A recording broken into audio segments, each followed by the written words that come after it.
Kita sambut hambanya tepuk tangan yang mulia.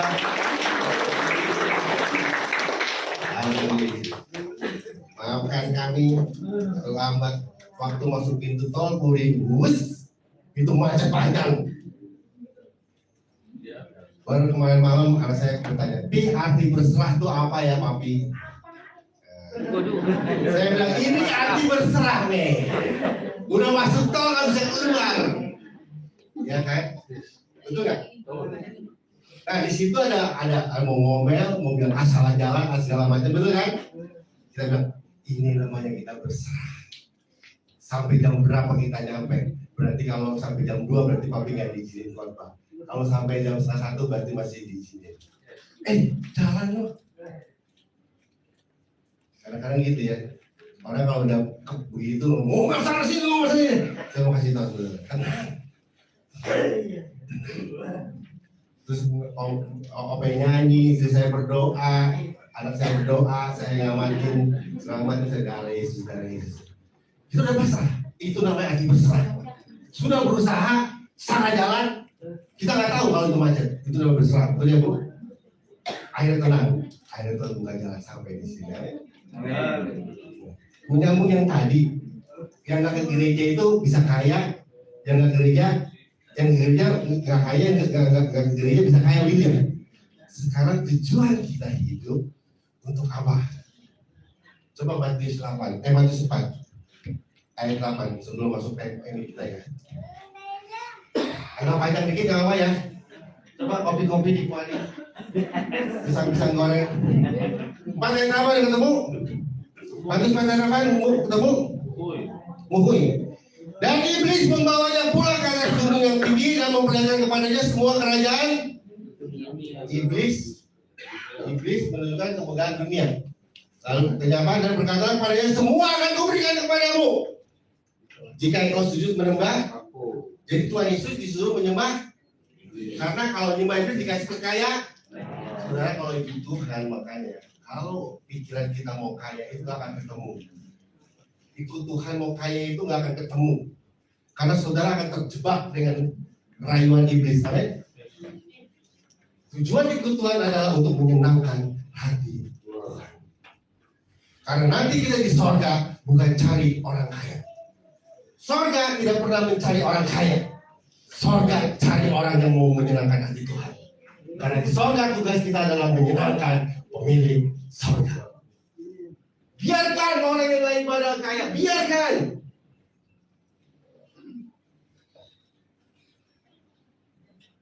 Kita anak Tuhan. Tugas kita bukan untuk jadi kaya. Tugas kita adalah untuk menyenangkan pemilik sorga. Sekalipun aku di mau petak, sekalipun mobilku satu, sekalipun nggak punya apa-apa, mobil satu, sekalipun motor satu, mobil satu nggak punya apa, tetap hati kami, tujuan hidup kami adalah menyenangkan hati itu, bukan memperoleh kekayaan. Tapi bisa nggak Tuhan bisa kasih kita kaya? Bisa nggak Tuhan berkati kita? Jangan cari berkatnya, makanya buatlah serahkan di Tuhan, maka Tuhan akan memberkati saudara. Amin. Jadi saudara jadi tantangin. Makanya saudara tenang aja. Pokoknya senangkan hati Tuhan, senangkan hati Tuhan, maka Tuhan akan memperlengkapi saudara, akan mencukupi saudara, akan memberkati saudara. Sendiri. Amin. Mari kita terima Tuhan. Tinggal di dalam aku. Yohanes 15. Jadi saudara ikut Tuhan mau apa nih tujuannya ini? Buat senang Tuhan mau kaya. Nah, itu aja beres. Orang dunia sih memang begitu. Ya betul. Tapi siapa di sini mau kaya? Semua mau kaya kan? Iyalah. Mau kaya itu nggak apa-apa, tapi bukan tujuh. Itu adalah upah dari Tuhan. Amin. Yohanes 15 kita lihat banyak. Tentang firman yang itu minggu deh. Sekarang kita belajar ya Yohanes 15. Ini juga hampir mirip nih. Jawabannya ini ya. Yohanes 19 ayat 1. Yang ketemu huhui.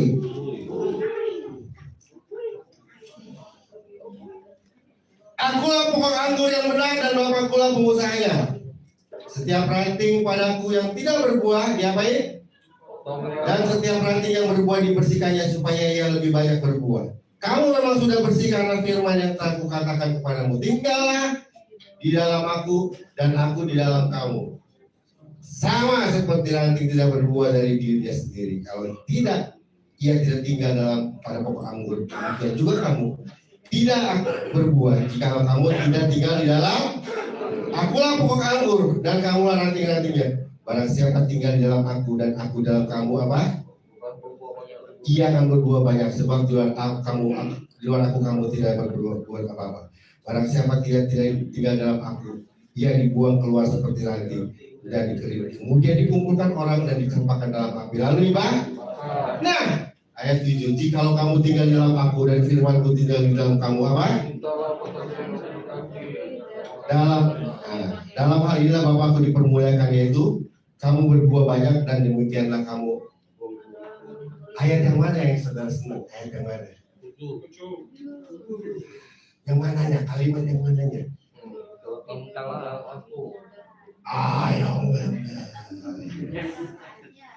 Yang mana? Ayat 7 benar. Kalimat yang mana? Coba ayat 7. Dari rangkaian ayat tadi mana yang saudara suka? Ayat 7. Kenapa yang suka ayat 7? Mintalah apa saja yang kamu kehendaki dalam kamu. Ini yang orang Kristen ingat terus, mintalah apa saja, betul? Ini yang ngelotok dari kecil. Orang Kristen ngelotok minta. Salah nggak minta? Nah, salah bro. Kalau dia suruh minta, Tuhan yang suruh. Tapi sebelum ayat ini, tulisan ini ada lagi ayat di atasnya apa? Yang atas yang dilaksanain, yang bawah terus minta. Kayak orang apa ya? Nggak kerja tapi mau makan gitu. Maunya itu makan tapi nggak kerja, bisa nggak? Nah itu sama tuh. Jadi ini harus terus lengkap. Kalau saudara mau minta apa saja dikasih sama Tuhan. Tapi ada ayatnya yang atas, jikalau kamu tinggal. Ayo, PowerPoint-nya. Udah ya. Apa arti tinggal di dalam aku?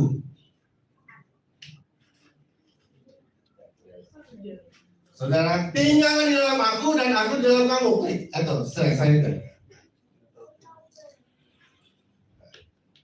Tinggal di dalam aku itu. Ini saudara, ini Tuhan ya. Foto ini Tuhan. Saudara di dalam. Di dalam. Terlindungi ya. Kalau ada ini. Ketiup nggak? Ada badai? Tenang nggak? Tenang nggak di dalam? Khawatir nggak? Takut nggak? Kenapa? Kenapa jadi anak Tuhan sekarang banyak ketakutan? Kenapa kita jadi khawatir?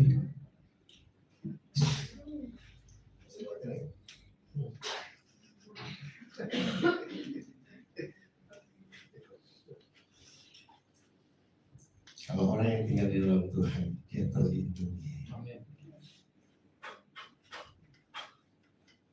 Rasa angin, buka Ayub.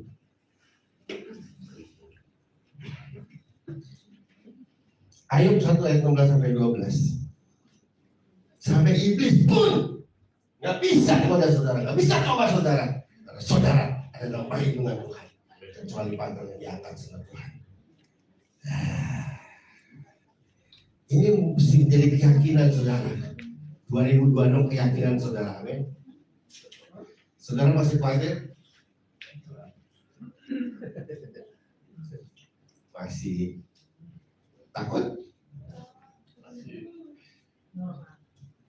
Itu manusiawi. Berarti saudara nggak kenal dalam lindungan Tuhan. Saudara belum di dalam Tuhan. Mungkin Tuhannya ada di mana, tapi Ketika orang di dalam Tuhan merasa badai, ada badai, merasa karena perlindungan saudara dan saya pun yang tinggal di dalam Tuhan. Kalau saudara tinggal di dalam Tuhan, tidak akan merasakan apa-apa.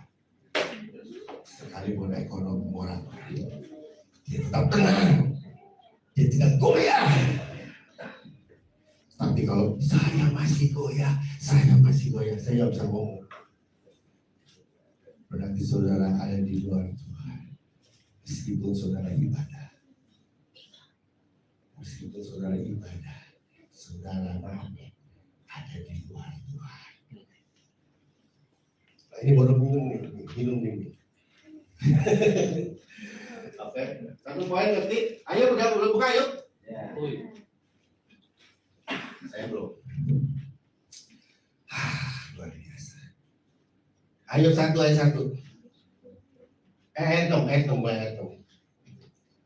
ketemu? Pada suatu hari datanglah anak-anak Allah menghadap Tuhan dan di antara mereka datanglah juga iblis. Maka bertanyalah Tuhan kepada iblis. Dari mana kau? Dari mana lu? Coy. Lalu jawab iblis pada Tuhan. Perjalanan keliling Tuhan. Lalu bertanya Tuhan kepada iblis, apakah engkau memperhatikan hambaku Bayu, hambaku Hendra, ya kan? Hambaku Ayu. Tidak seorang pun di bumi ya. Tidak ada seorang pun begitu ya, takut akan Tuhan gitu ya. Ayat 9. Lalu jawab iblis pada Tuhan, apakah dia tidak mendapatkan apa-apa ya Ayub takut akan Allah? Ayat 10. Bukankah engkau membuat maka sekeliling dia dan rumahnya serta segala dimilikinya? Apa yang dikerjakannya telah kau berkati dan apa yang dimilikinya makin bertambah di negeri itu. Saya tertarik dengan kalimatnya ini. Bukankah engkau yang membuat apa? Saya mau kasih tahu bahwa Tuhan membuat pagar setiap orang-orang yang dikasihinya. Terlindung. Ini saudara nih. Ini pagar nih. Gak akan berasa. Kalau saudara masih berasa, berarti maaf, saudara ada di luar, bukan di dalam Tuhan. Sekalipun kita gereja dari kecil sampai tua, kalau engkau masih merasakan engkau belum tinggal di dalam Tuhan. Amin. Karena orang yang tinggal di dalam Tuhan, Tuhan pagari. Tidak ada satu pun. Nah, kapan Ayub akhirnya apa? Kapan Ayub mengalami cobaan? Kapan? Tetapi yang sebelah ya. Tetapi ulurkanlah tanganmu dan jamahlah yang segala dipunyainya. Pasti kau mengutuk aku. Maka firman Tuhan apa? 12. Maka firman Tuhan kepadanya apa?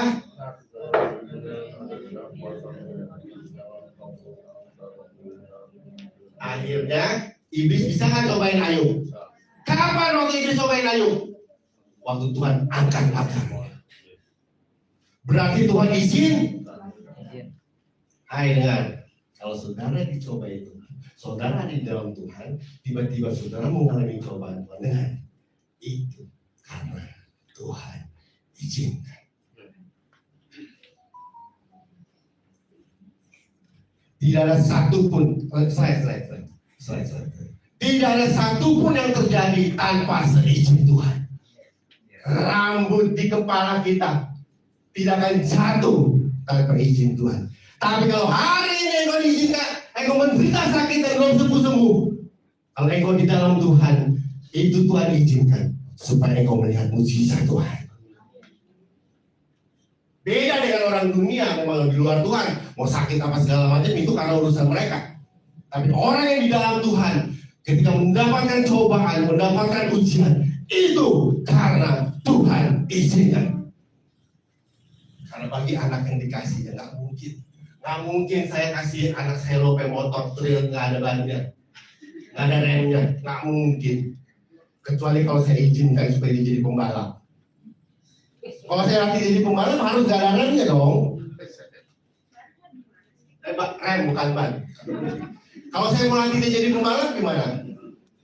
Masa suruh dia bawa sepeda? Betul nggak? Ada tujuannya. Jadi waktu saudara Tuhan punya tujuan dengan saudara, maka Tuhan izinkan angkat pagarnya untuk menerpa saudara supaya saudara jadi sesuai dengan rencananya. Ingat Yusuf? Kenapa Yusuf sampai begitu menderita? Karena ada bangsa yang nanti bangsa kepunyaannya yang akan kelaparan. Nanti di depan sana bangsa Israel akan menderita kelaparan. Seluruh dunia akan kelaparan, termasuk bangsa Israel. Dan Tuhan persiapkan Yusuf untuk menjadi raja Mesir. Supaya apa? Supaya bangsa Israel bisa menang. Tapi untuk bisa jadi raja Mesir, Yusuf harus diizinkan mengalami dijual, difitnah, segala macam. Betul?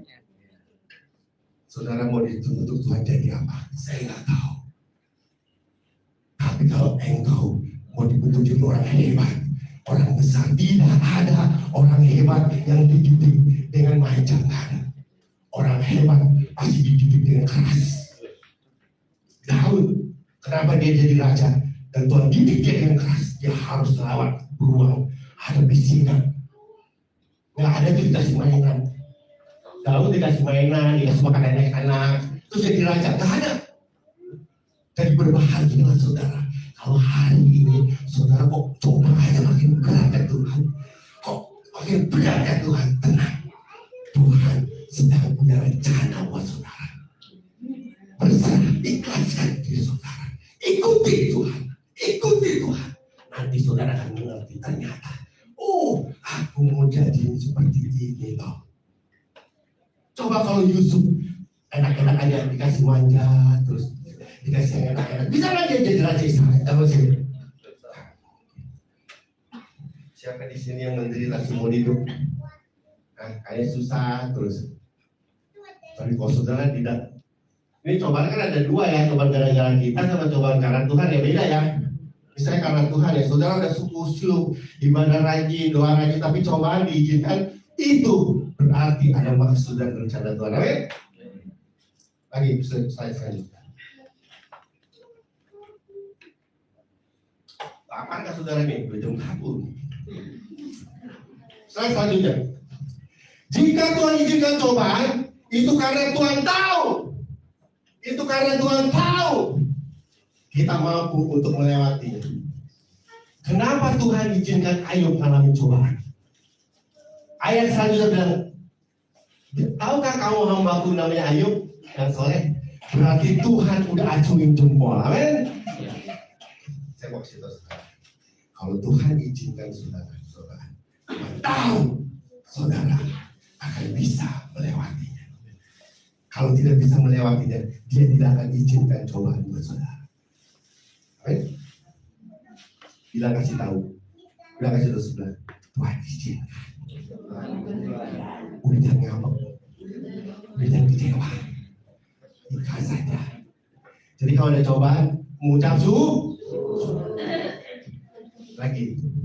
Ketahuilah, iblis tidak akan mencobai orang yang lemah. Siapa di sini yang alami cobaan? Jangan gila saudara, saudara lemah berarti. Karena iblis akan mencobai orang yang kuat. Iblis gak ada urusan sama orang lemah, buang waktu. Ngapain kita bodoh-bodohin orang bodoh ya? Dan kita bodoh-bodohin orang pintar. Artinya iblis tuh gak pernah ngerjain orang yang lemah. Jadi kalau dalam hidup saudara ada cobaan, berarti Tuhan tahu saudara orang kuat. Makanya Tuhan izinkan. Dan iblis suka mencobai orang yang kuat di dalam Tuhan. Makanya kadang-kadang, kok saya udah rajin ke gereja, kok cobaan makin banyak. Kok saya doanya makin kuat, kok doanya makin banyak. Ya iya betul. Karena itu sasarannya iblis. Paku. Saudara punya paku. Yang diketok yang bengkok pengen lurus. Kalau ada yang bengkok diketok kan? Buang. Saudara yang lemah mah dibuang lagi. Tuh godain si itu. Ngapain udah lemah kirim aja. Saya mau cari yang kuat. Wah ini Bujiman kayaknya doanya kuat nih. Waduh. Wah kayaknya perlu digodain terus. Ngapain berdoa? Ngapain lu ke gereja? Itu supaya jadi kalau udah lemah ditinggal. Betul kan? Udah lemah nih, udah jatuh dalam dosa lemah ditinggal saudara. Kata Iblis dari rasain lo kena hasut. Jadi siapa yang bodoh? Iblis atau kita? Ayo. Jadi saudara jangan salahin Iblis. Iblis pada dari dulu ngomong begitu kerjanya, men. Makanya tinggallah di dalam. Tadi, bukannya Tuhan tidak tahu Anda punya masalah. Tuhan tuh tahu Anda mampu untuk mengatasi masalah. Makanya ada ayatnya bilang apa? Tuhan tidak pernah memberikan cobaan melebihi kekuatan. Makin hebat cobaan, makin tinggi nilainya, betul? Makin kuat iman saudara, betul? Saudara dicobain lewatin got, sama langsung cobain lewatin sungai, sama cobain lewatin laut, mana yang lebih kuat? Hasilnya laut. Kok ini orang Kristen maunya cobain yang ringan-ringan sih? Saudara mau dicobain lewatin got, lewatin sungai, atau lewatin laut? Yang bener. Dorong sepeda, dorong motor, atau dorong mobil? Mana yang hasilnya bisa membuat saudara lebih kuat? Paling banyak orang Kristen maunya dorong sepeda. Makanya mujizatnya gak spektakuler. Mau berkat melimpah, izinkan Tuhan mencobai saudara dengan hal-hal yang luar biasa, men. Kristen itu enak sebenarnya. Cobaan syukur. Kalau orang lain kalau coba nangis, menderita, kecewa, kenapa kita orang Kristen kalau kecewa ini, haleluya. Besok timnya, haleluya, haleluya. Lebih kenceng lagi, ayo Tuhan, izinkan. Kalau Tuhan izin, kalau nggak izinnya jangan minta. Jangan coba, jangan minta, saudara, jangan minta. Cobain saya Tuhan, jangan. Jangan minta cobaan. Makanya kita jauhkanlah kami dari cobaan, betul? Jangan minta. Karena itu akan datang sendiri kalau Tuhan izin. Kalau Tuhan sudah lihat saudara mau, dan kalau saudara diizinkan cobaan yang besar, berarti saudara mampu dan saudara akan menjadi lebih kuat, dan akan menjadi lebih dari pemenang. Amin.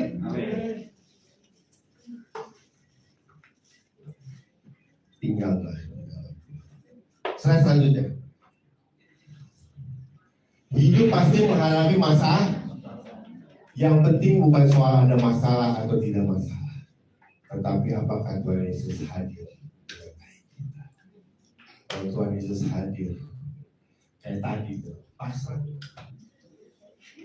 Ya tapi nggak khotbah hari ini kayak gitu. Kalau diizinkan nyampe 1:30, berarti saya diizinkan khotbah. Gitu aja. Kalau nggak nyampe kan nggak khotbah berarti ya. Jalan. Diizinkan. Nah hidup begitu loh. Asal yang penting jangan bersungut, jangan mengeluh, jangan kecewa. Bersyukur aja kan. Ngerti? Selanjutnya. Ciri orang yang tinggal di dalam Tuhan. Tenang. Ada dalam perlindungan. Coba Mazmur 91 kita buka Mazmur. Itu orang dari dalam perlindungan Tuhan. Aduh, agak panjang gak apa-apa ya.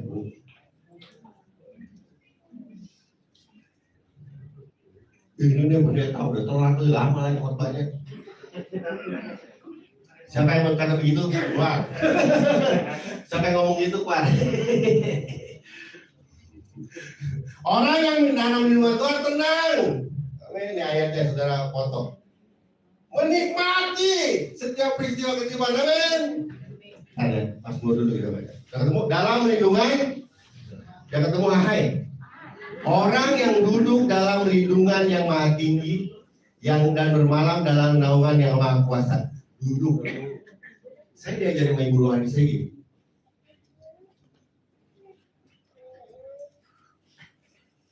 Duduk. Waktu saudara duduk, badan saudara pasrah sama siapa? Kursi kan? Terus saudara bisa warna miring. Pergi sana, pergi sini, nggak bisa kan? Itu yang duduk. Jadi nggak kemana-mana. Tapi berdiri dalam Tuhan beda lagi, berdiri kan? Bisa nggak dia begini? Bisa nggak dia begini? Makanya Mas Nur bilang duduk itu berarti seperti tadi pasrah. Terserah apa yang Tuhan lakukan, menikmati apa yang Tuhan berikan, melakukan apa yang Tuhan kehendaki. Itu dalam perlindungan. Nah, apa-apanya? Aku berkata kepada Tuhan tempat perlindunganku, kubu bertahanku, sungguh dialah yang akan tumbuh. Ayat ketiga, kalau sudah ada dalam perlindungan Tuhan, apa yang terjadi? Ayat ketiga, sungguh dialah yang akan melepaskan engkau dari jerat. Saudara baca terus ya, dengan kepak sayap dia akan menundukkan engkau, di bawah sayapnya engkau akan terlindungi. Luar biasa. Engkau tidak usah takut pada kedahsyatan malam. Ini orang yang terlindungi. Hari ini nggak punya duit, nggak usah takut. Kemarin istri saya mau bayar orang, pas waktunya ada duit. Ya Mami, itu orang yang dalam Tuhan begitu saudara. Memang kita ngeliatnya ngeri-ngeri sedap saudara, tapi tenang aja, tenang. Karena waktunya Tuhan akan selesaikan dengan caranya yang ajaib, amin. Itu yang terlindung. Jadi jangan pakai pikiran kita ini terlalu pintar saudara, dan jelimet saudara. Engkau tidak usah takut lagi, karena penyakit sampai. Ayat 7, walau 1000 orang rebah di sisimu, 10.000 di sebelah kananku, tetapi tidak akan menimpamu. Kalau itu menimpa saudara, berarti Tuhan izin pagarnya diangkat. Nah kalau Tuhan izinkan, berarti Tuhan ingin saudara melihat mujizat yang Tuhan. Itu aja sih Pak saudara. Udah jangan ngomel-ngomel sama Tuhan. Kenapa begini? Kenapa? Udah jangan ngomel-ngomel. Udah. Karena ada maksud Tuhan dalam setiap peristiwa. Ya sudah baca Mazmur 91 itu orang yang dalam perlindungan Tuhan ya. Malah petaka tidak akan menimpa kamu. Enggak akan. Tapi kalau malah petaka saudara, berarti saudara diizinkan Tuhan untuk mendapatkan malapetaka. Supaya apa? Saudara menikmati mujizat dan bila menjadi kuat. Amin. Itu aja. Itu yang membedakan saudara dengan orang dunia. Ya saudara baca lagi sampai ayat berapa? Sampai 16 kan. Tadi saya katakan tadi. Jadi orang yang tidak dalam Tuhan adalah tenang, menikmati setiap peristiwa kehidupan. Amin. Selalu sukacita. Makanya kalau orang di dalam Tuhan itu selalu sukacita. Ada cobaan, gak ada cobaan, selalu sukacita. Gak ada cobaan, oh iya, ada cobaan sukacita karena akan dilatih untuk melihat mujizat. Saya bilang anak saya tadi nih, kamu mau lihat mujizat? Ayo kita saksikan lagi. Ini pelajaran tadi. Di mobil ini kita lihat bagaimana mujizat Tuhan. Kamu mau lihat mujizat Tuhan? Sini saat makin. Kalau Tuhan izinkan, pagi sampai dan bisa khotbah ikut mujizat. Mungkin hatinya gitu, tapi mana mujizat, mungkin gitu ya. Tapi saya yakin pasti akan. Kalau Tuhan izinkan saya masih khotbah, pasti itu bukan jalan. Betul aja. Betul aja saudara. Jalankan kan? Itu jalankan. Itu pelajaran penting yang saya sampaikan sama anak saya di mobil, saudara. Dia merasakan mujizat Tuhan walaupun dalam macet, saudara. Itulah mujizat Tuhan. Kalau Tuhan izinkan, pasti ada jalan keluar. Kalau Tuhan izinkan, pasti ada maksud yang Tuhan beri. Amin. Jadi enak di dalam Tuhan. Itu tinggal di dalam Tuhan. Ya. Selalu sukacita dalam kanan, menikmati. Ini saudara baca ya Korintus ya. Mau baca kan nih? Senang. Soalnya ada satu bagian lagi kan ada dua tinggalan dalam aku, ya kan? Nah sekarang apa artinya? Apa artinya? Tadi kan tinggal di dalam aku kan? Sekarang aku tinggal di dalam kamu dan firmanku, betul? Ada tisu baru. Oke, dulu ya. Slide selanjutnya. Jadi tinggal di dalam Tuhan, ngerti? Tinggal di dalam Tuhan, ngerti? Saudara terlindungi. Saudara terlindung. Rambut ujung kepala tidak akan jatuh tanpa izin Tuhan, amin? Rasain. Tapi kalau saudara masih takut, masih khawatir, masih gelisah segala macam, berarti maaf kata saudara masih di luar Tuhan. Karena orang yang dalam Tuhan pasti tidak akan berhenti. Jadi waktu cobaan datang, dia akan bersuka cita. Wow, mujizat apa lagi yang saya boleh lihat? Waktu istri tapi besok kita mau bayar kadang, wow, mujizat apa lagi yang saya lihat? Saya lihat dia bisa bayar kami. Bisa kan? Tenang kan? Jadi saudara kalau dalam menghadapi apapun, tenang aja. Pasti Tuhan buka jalan. Karena saudara terlindungi. Tapi bisa nggak Tuhan angkat perlindungan saudara? Bisa angkat perlindungan saudara. Kalau Tuhan lihat saudara mau, kalau saudara lihat saudara itu mau dilatih jadi saudara ini mau dilatih jadi kuat, ya kan? Kalau dilatih jadi kuat pasti harus menghadapi beban masa mau dilatih kuat suruh ngangkatnya apa? Sepeda. Kalau lagi Tuhan angkatnya mobil motor itu diangkat ya kan, supaya dilatih jadi makanya tiap hari biaya makin tinggi, bersyukur berarti kita dilatih makin kuat. Ngapain? Kuat memaksimalkan talenta kita menjadi berkat buat orang bekerja. Betul nggak? Makin kerja berat, upah makin gede nggak? Makin dipercaya nggak? Slide selanjutnya. Apa artinya aku tinggal di dalam kamu? Gak ada batu ya. Di dalam aku udah ya. Sekarang aku di dalam kamu. Tuhan tinggal di dalam kita. Artinya, Tuhan tinggal dalam kita. Jadi contoh kertas tisu ini yang ada di dalam kayak misalnya. Ini kamu saya gelas, nggak ada gelas ya. Ada dua orang yang bentuknya kertas sama bentuknya batu. Ada batu nggak? Oh, ya. Bukan. Ada dua nggak? Ada dua. Soalnya saya susah ngangkat isunya. Jadi ada dua. Orang yang tinggal dalam Tuhan itu ada dua. Ada yang lembut seperti tisu, ada yang keras seperti batu. Sama-sama ada di dalam Tuhan. Saya mau kasih tahu. Di gereja pun ada di dalam Tuhan, tapi ada yang bisa dibentuk, ada yang sulit dibentuk. Sama di dalam Tuhan sama. Saudara ingat cerita anak yang sulung?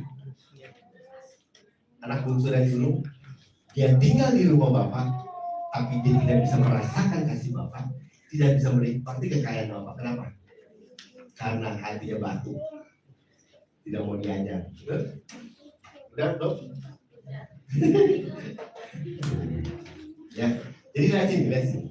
Jadi apa artinya aku dalam kamu adalah orang yang ada di dalam gelas. Tisu dalam gelas ya kan? Nah, tisu ini kita. Batu juga kita. Ada yang hatinya kayak tisu, ada yang hatinya kayak batu. Saya nggak tahu hati saudara, tisu atau batu. Ya kan? Nanti hatinya kelihatan nanti ya.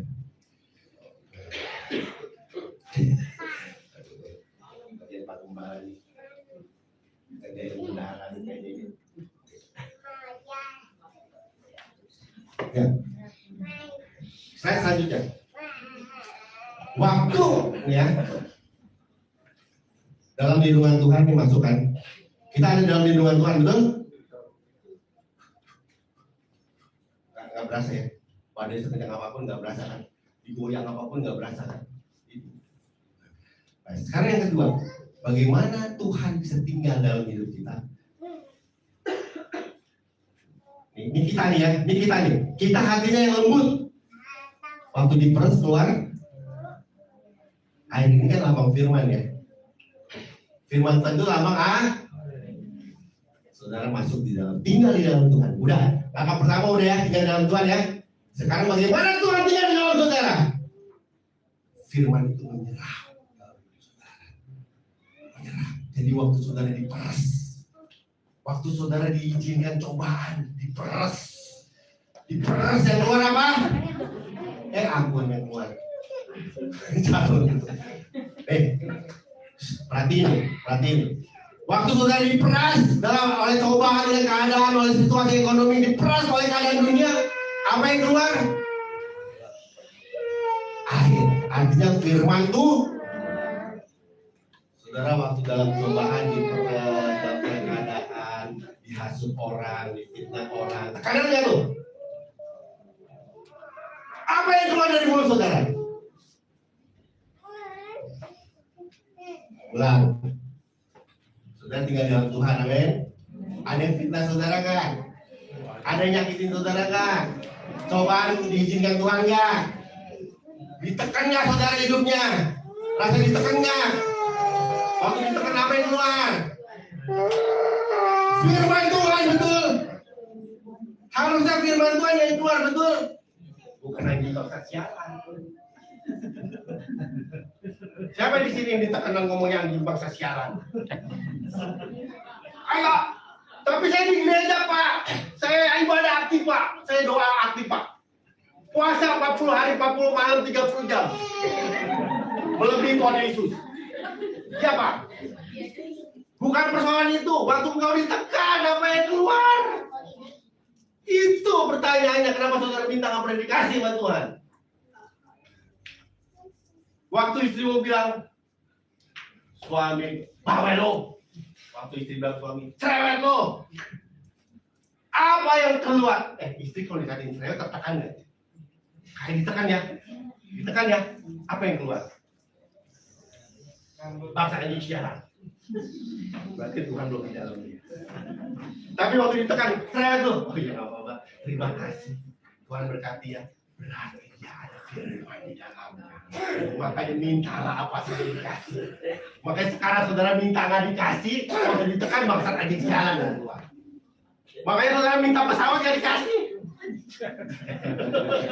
Padahal bisa aja kalau Tuhan. Masalah parkirannya ada nggak? Ngerti saudara? Tinggal di dalam Tuhan. Tuhan tinggal di dalam saudara, ngerti? Saudara tinggal di dalam Tuhan. Oke, semua tinggal di dalam Tuhan, oke? Rajin ibadah, rajin berdoa, rajin mengucap syukur, rajin puasa, rajin memberi segala macam. Udah dilakukan, udah. Tenang semuanya. Ada satu lagi, ujiannya. Buktinya saudara, Tuhan tinggal di dalam saudara. Waktu saudara ditekan, apa yang keluar? Kalau saudara yang keluar firman Tuhan, berarti Tuhan sudah tinggal di dalam saudara. Maka apa yang kita minta? Tapi kalau ini isinya batu, bisa dicoba.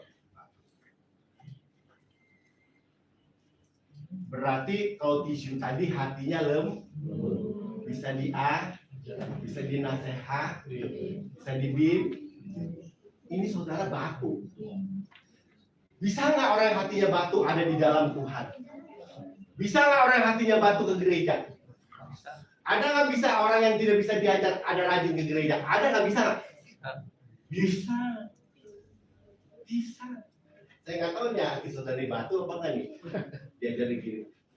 Kuat banget lo, bisanya lo. Itu namanya orang nggak bisa diajar. Itu hatinya waktu ditekan nggak keluar apa-apa. Ini tangan saya yang keluar air. Waktu ditekan nggak keluar apa-apa.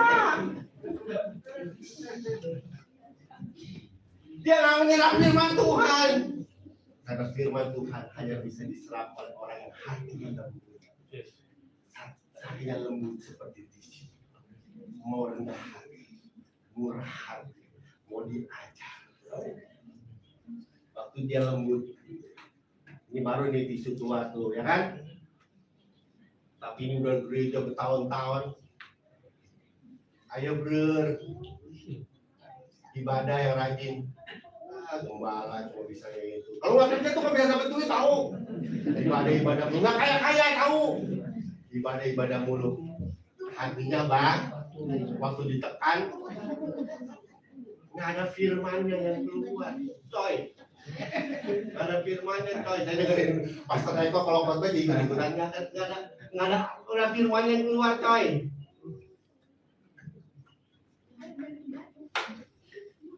Saya mau tanya saudara jenis yang mana? Hati yang lembut atau hati yang lembut? Kalau saudara hati saudara lembut, waktu ditekan akan keluar pujian. Terima kasih. Tapi kalau hatimu batu, waktu dunia menekan, waktu cobaan diizinkan Tuhan menekan, waktu Tuhan izinkan sesuatu menekan, yang keluar hanya keluar pujian. Bukan firman itu artinya saudara itu hati dalam saudara. Coba lihat suami dan istri itu. Coba lihat. Waktu lihat suami, kata-kata apa yang keluar? Coba. I love you apa? Amis lu? Nok aja lihat itu, nok aja batu. Coba slide selanjutnya. Artinya, slide selanjutnya. Hati yang murni, nah ini hati yang batu.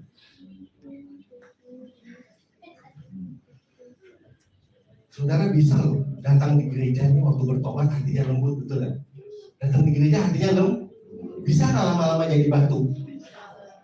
Bisa ada. Waktu bertobat lembut tuh saudara. Lama-lama sama gembala dicecer, sama gembala dilatih, sama gembala sama pemimpin. Ayo kamu begini. Akhirnya kecewa, nyuruh mulu. Dia betul kan? Pemimpin nyuruh mulu, nggak tahu bagaimana kita capek, bagaimana kita begitu. Lama-lama ada batu. Ini banyak nih. Ya, jemaat diajar sama gembala keras, bukannya makin lembut, makin jadi batu. Gembala tahu apa sih? Nggak tahu kita. Ya gitu ya. Itu mulai jadi batu. Tapi kalau dia begini, oh iya Pak, saya akan taati firman. Saya akan taati firman. Dia akan tetap jaga hatinya mungkin. Tapi banyak kan pengerja disuruh ini mulai batu. Disuruh itu mulai batu. Mulai melawan. Jadi batu. Akhirnya jadi akhirnya hatinya ke pertobatan, hatinya lembut. Lama-lama di gereja bisa jadi batu.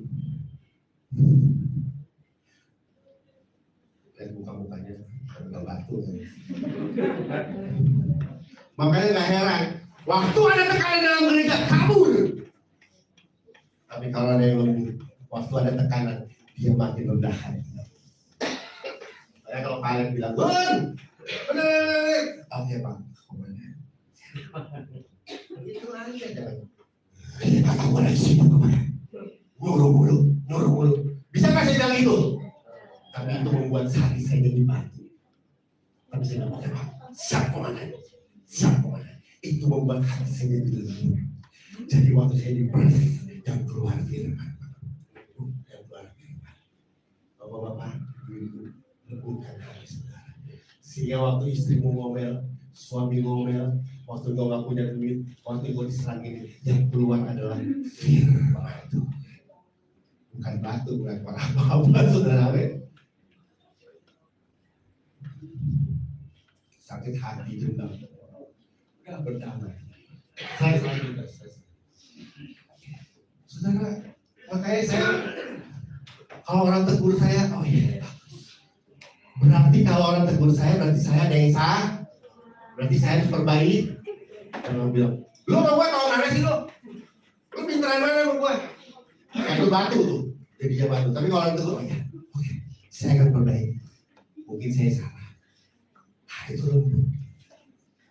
Waktu ditekan kuat air firman. Coba lihat lagi muka suami istrinya. Suami saya batu apa?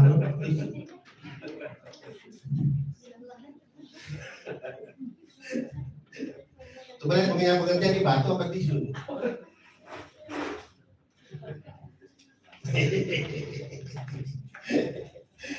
Jadi kalau orang yang lembut seperti tisu, itu firman akan meresap dalam hati, amin. Akan meresap dalam pikirannya, amin. Kalau batu nggak akan meresap. Jadilah orang-orang yang lembut hati. Waktu tinggal di dalam Tuhan, engkau dengan hati yang lembut, maka firman Tuhan itu meresap dalam hati. Ketika dalam tekanan, maka yang keluar adalah firman.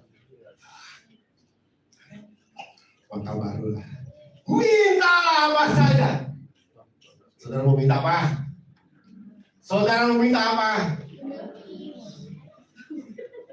Pasti Tuhan Tapi saya mau kasih tahu. Saya menjalani ya. Saya menjalani hati, menjaga hati lembut, saudara. Itu kayaknya kalau mau minta apa sama Tuhan malu, saudara. Jadi saudara nggak akan bisa sampai ke mintaan. Tapi Tuhan suruh minta, betul nggak? Tapi saya yang jalanin, saya menjaga hati lembut, menjaga hati itu. Tuhan bilang, mintalah. Udah, apa yang Tuhan kasih saya terima aja. Nggak, apa ya? Ini saya ngalamin ya. Jadi saya itu nggak mau minta bantuan karena Tuhan itu terlampau baik sama saya. Karena Tuhan itu terlampau baik, jadi saya nggak mau selamitan gitu loh. Nggak mau haji mumpung gitu loh. Ngerti ya?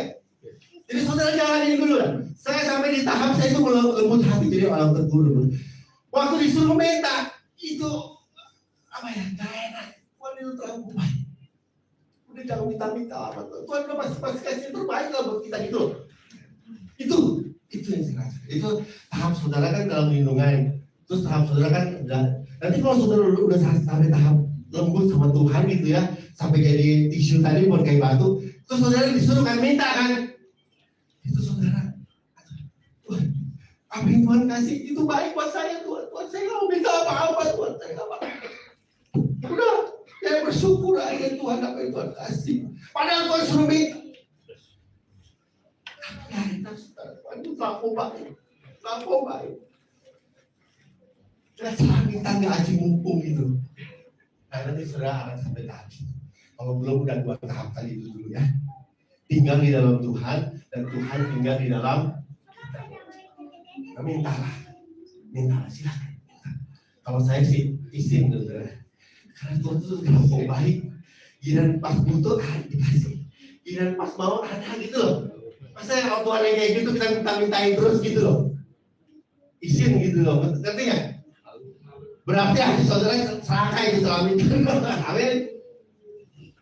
Nah itu cara bahasnya. Jadi 2 ini ngerti saudara. Yang pertama, mintalah apa saja. Pasti Tuhan kasih. Kalau saudara tinggal di dalam Tuhan, orang yang tinggal di dalam Tuhan berarti tenang dalam menghadapi apapun juga. Bersuka cita ketika coba diizinkan. Kenapa? Karena ada perlindungan Tuhan. Amin. Dan Tuhan tahu saudara mampu. Yang kedua, tinggallah di dalam Tuhan. Tuhan tinggal di dalam saudara. Artinya apa? Siapkan hati, lembutkan hati untuk Tuhan bisa meresap dalam hidup saudara. Firman Tuhan bisa meresap dalam hidup saudara. Sehingga waktu saudara dalam tekanan, dalam himpitan, maka yang keluar adalah firman Tuhan, bukan yang batu. Saya nggak tahu saudara.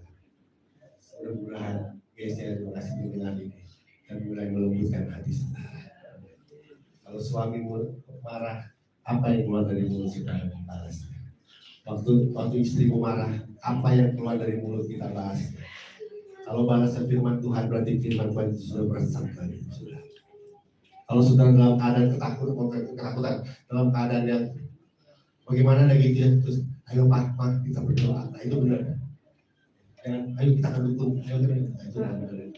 Berarti Tuhan yang belum ada dalam itu saudara itu. Ayo kita ke Pak Alex saja. Saudara susah, ayo kita ke Pak Alex. Berarti Tuhannya Pak Alex. Belum ada firman. Bilang gitu, Tuhan. Waktu saudara susah nih, besok mau bayar apa nggak tahu. Waktu ditekan, firman yang keluar kan. Firman apa yang keluar? Tuhan adalah gembala.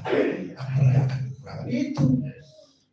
Itu makanya orang yang hatinya ada Tuhan ada di dalam dia itu ditekan itu firman yang keluar. Amin. Mari kita berdoa. Haleluya. Ajar kami Tuhan untuk menikmati setiap kehidupan kami Tuhan. Kami percaya Tuhan, Engkau ada di dalam hidup kami dan kami ada dalam lindungan Tuhan. Kita akan nyanyikan lagu satu bagi berdiri atas. Tidak takut sebab Kau besertaku,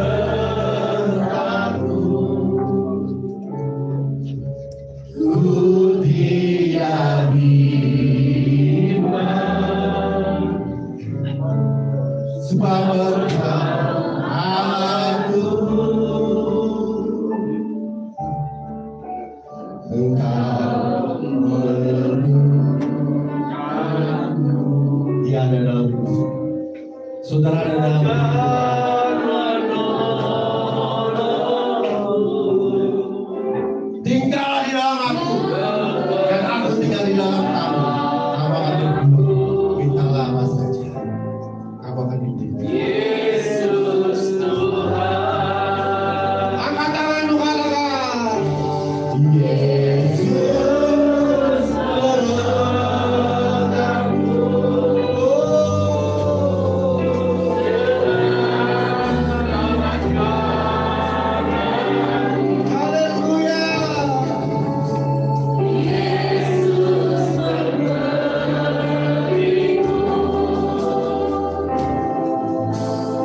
dari waktu ke waktu, melewati setiap masa-masa di mana Tuhan menguji engkau, di mana Tuhan mengizinkan engkau mengalami peristiwa-peristiwa, bahkan peristiwa yang tidak seperti kita harapkan. Tapi kita percaya dan tetap setia. Dan tetap menanti-nantikan waktu Tuhan. Amin. Menanti-nantikan janjinya digenapi. Amin.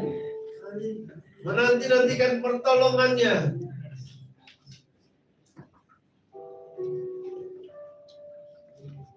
Jadi ibadah hari ini boleh membawa kepada kita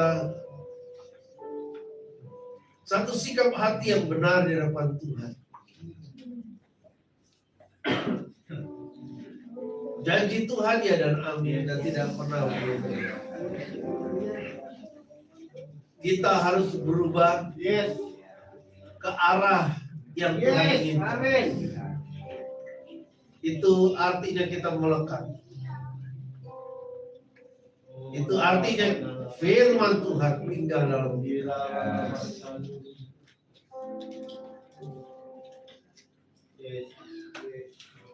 Tuhan tolong setiap kami dalam merespon dengan benar atas setiap peristiwa yang Tuhan izinkan alami dan lewati. Kami mohon hikmat-Mu, hikmat surgawi turun atas kami yang memampukan kami membuat tindakan-tindakan iman tepat seperti yang Engkau inginkan, sehingga dunia boleh melihat Engkau melalui hidup dan kehidupan kami menjadi kesaksian yang nyata tentang Yesus yang hidup dan tidak pernah berubah. Terima kasih untuk firman-Mu pada siang hari ini. Terus pakai hamba-Mu Bapak Pendeta Gunawan Permana bersama dengan istri dan anak-anak.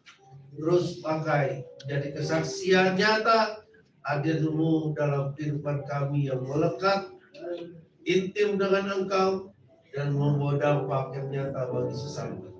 Terpujilah Engkau sekarang sampai selama-lamanya.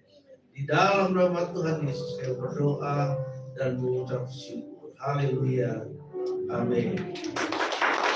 Tuhan, silakan duduk Bapak Ibu.